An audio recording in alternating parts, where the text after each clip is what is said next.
Hey YouTube, today I'm going to explain to you why I decided to become a creator, not just here on YouTube, but also across LinkedIn, Facebook, Instagram. I tried TikTok, but I don't like it. It just got banned, but then just got reinstated. So things are a little crazy in the social media game. But I just had a list I wanted to lay out for you just in case you're someone like me and you work a 9 to 5 and you've been doing the same thing for a long time and you're just struggling to find if your profession is your identity, if you want to try something different, just learn something new altogether. So in today's video, I'm going to give you 5 reasons why I decided to become a creator in 2024. It is now the beginning of 2025. This is my third video, and here we go. Chapter 1: Self-Discovery and Self-Improvement. So I've been doing the same thing for 22 years and I just wanted to try something different. I am very good at what I do. I've reached nearly the top. There's not much higher that I can go in my current career, and I just wanted to try something different. I just wanted to see if I'm capable of doing anything other than what my profession entails, because that has been my main thing for a long, long time. I guess I'm just struggling to find my purpose and my identity. I think about this a lot. Like, is my identity tied to my profession? Is my identity a sales professional and a technical engineer, glass designer, glass installer, just anything that has to do with the glazing industry?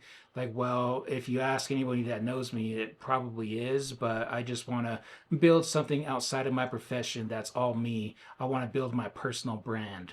I'm not complaining, don't get me wrong. I love what I do. I'm not going to stop doing it because it pays the bills. I'm not creating these videos to make money. I'm just simply doing it so that I have something other to do than the thing I have been doing for over 22 years. I guess you can say I just needed a challenge. I needed a new mountain to conquer. I'm not learning that much more in my current profession, and so I stumbled in this content creation game and I opened up a whole world of things to explore and things to learn, things to challenge myself with, and that's ultimately what it's about. I needed to create something that I could be proud of. Chapter number 2: I wanted to learn some new skills, and I certainly have. I own 4 to 5 cameras now.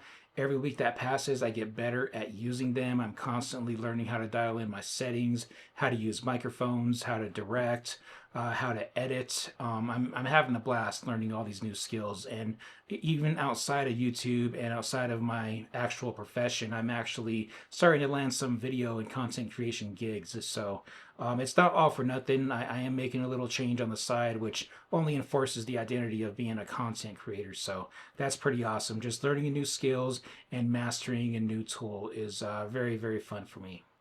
One thing I did struggle with, however, is when I go to do a shoot and the subject that I'm shooting is a person or persons. So, learning how to direct people and how to kind of bring smiles out of people and make them relax and act natural and have a good time, that's something I struggle with big time. I've done it maybe, I don't know, I guess maybe 5 or 6 times, and I feel like I'm getting a little bit better each time. Planning and executing videos is a skill that I'm trying to perfect, going from basically ideation to script to shooting to, I guess, thumbnail. They say you should make your thumbnail first. I've only done that like once.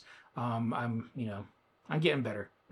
I did actually purchase a few courses online that have really, really helped. I started with, I think it's the 14-day filmmaker smartphone edition by Anthony Gallo, and that's when I was just using my cell phone to make these videos, and I learned a whole lot in that course, and I've applied it, and I continue to learn. And my most recent course that I purchased was Edit With Me by Trev. I can't remember his last name. I'm sorry, Trev, but that course really helped me open up my eyes to the world of editing in CapCut.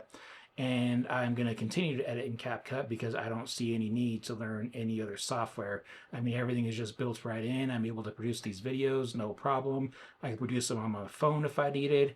And I'm even using CapCut to edit videos professionally for other brands that I cross paths with. So I'm going to keep doing that, and on to the next. All right, chapter number 3: the love of technology. So, I used to be a tile guy before I was old enough to legally work. I worked with my dad, and then I eventually fell into the world of glazing, and I went to work for a glass shop when I was 15 years old, and been doing it ever since. I'm 37 now. I'm going to be 38 soon, so it's been quite a while that I've been working with my hands in some way, shape, or form. And I would say in the past 10 years or 15 years, a lot of my tools have shifted from, drills, suction cups, vinyl rollers, tile saws. It's now shifted to more technical things like lasers, iPads, computers, spreadsheets, Excel, software, CAD, right?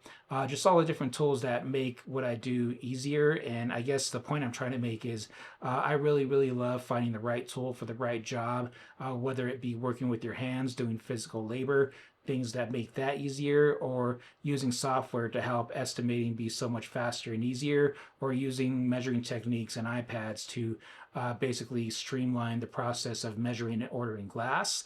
And now with content creation, I'm finding ways to shoot and edit videos much faster and easier and more streamlined. So it's even though they probably don't have much to do with each other, just picking up a tool, this camera right here, the ZV-1F, learning how to use it, I can see that little square on my eye, so I know that I'm in focus. I also know that this is an 8-bit camera, so I can record on this small SD card all day long, and it's not going to fill up. I also know that because those files are small, it's going to be super easy to edit and post. It's not of the highest quality, but it's definitely good enough for what I'm doing right now. So that's just one of the many, many, many things I've learned since I started doing content creation. And I learned a whole lot more. In fact, I just picked up a gimbal. It's the RS3 Mini, and I just learned how to basically set up my Sony A6700 to shoot video.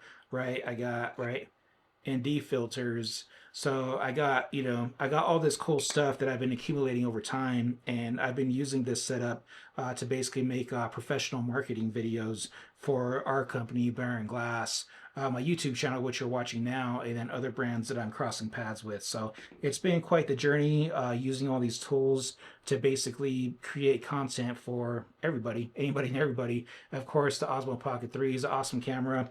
I've used that. 99% of what I do is honestly on that camera, and I probably never would have bought the RS3 Mini if I didn't just have the desire to learn how to shoot on a bigger gimbal and how to, shoot on a bigger camera and basically do the full Monty, right? I want to know how to do it all. So I'm having a blast doing that, and of course, I'm going to keep it up, and on to the next. Chapter number 4, excellent use of time.